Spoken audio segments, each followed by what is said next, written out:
সেদিন স্পেন থেকে এক ছেলে ফোন দিছে, কায়দা দিছে, কানতেছে, বাংলাদেশি ছেলে, স্পেনের থাকে। বলছে হুজুর 23 লক্ষ টাকা খরচ করে গেছি, কাজ আপনাদের বয়ান শুনে বুঝি জিন্দেগি কি করছি, কি রোজগার করতেছি, এখন শুধু কাঁদি।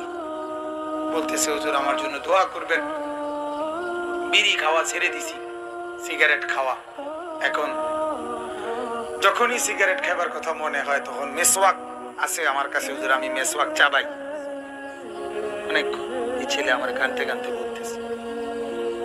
আমি বললাম বাপ, তোমার এই এক কথা আমার জিন্দেগির সাধনা, আমার সফলতা। তুমি এতটুকু যে বলছো, আমি এতটুকুই পাইলাম আমার জীবনের মেহনতের বিনিময়। এমন কারো কথা, এটাই আমার জীবনের পাওয়া।